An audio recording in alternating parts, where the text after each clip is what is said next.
The agricultural building definition as it reads now is a single-story building or structure directly related to an agricultural activity defined to include farming, forestry, ranching, algiculture, aquaculture, apiculture or beekeeping, horticulture, viticulture, which is wine, I learned, animal husbandry, including but not limited to the care and raising of livestock, equine, fur-bearing animals, poultry husbandry, and the protection of poultry and poultry products, dairy production, the production of field crops, fruits, vegetables, nursery stock, ornamental shrubs, ornamental trees, Christmas trees, flowers, sod, or mushrooms, timber, and pasturage. Agricultural buildings shall be exempt when less than 864 square feet with a wall height not to exceed 16 feet and set back 10 feet from all other structures. This exemption does not apply to buildings used for the purpose of growing or producing medical or recreational cannabis, which shall remain subject to the authority and restrictions of the Mason County Code Chapter 17.09 for collective gardens and 17.17 for recreational marijuana. The second change that was made from the last version that we brought forward was agricultural buildings will remain at 864 square feet, but storage buildings, which meet a different definition, which is far less than the ag buildings, has been reduced to 576 square feet with a wall height of 10 feet and not 16 feet. Also, the setbacks have been reduced from 25 feet from any other structure on the property to 10 feet from any other structure on the property.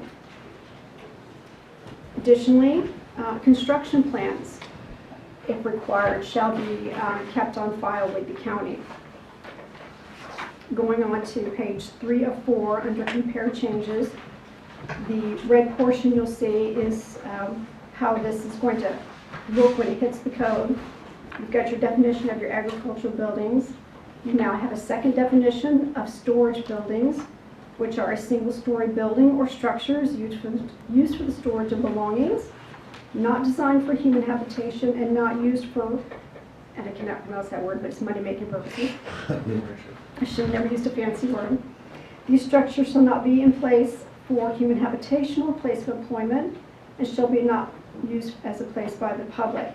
They shall be exempt when less than 576 square feet with a wall height not to exceed 10 feet, and the setback shall be 10 feet from other structures.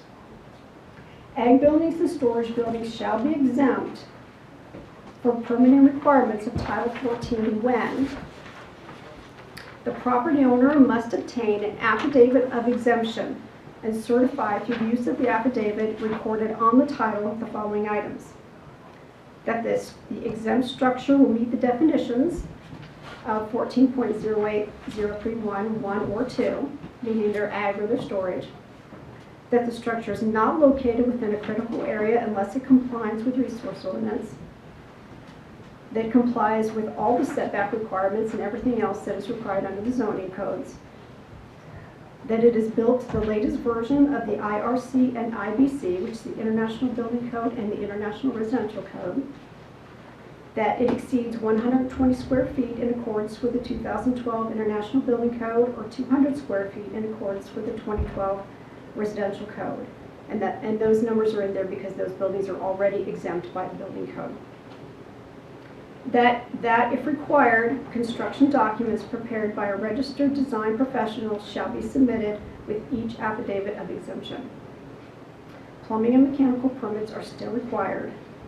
The maximum height of the structure shall not exceed as described. The exemption does not apply to structures located within the floodway, which means it needs to comply with our flood ordinance. And that the proposed structure must, of course, adhere to all other Mason County state and federal regulations.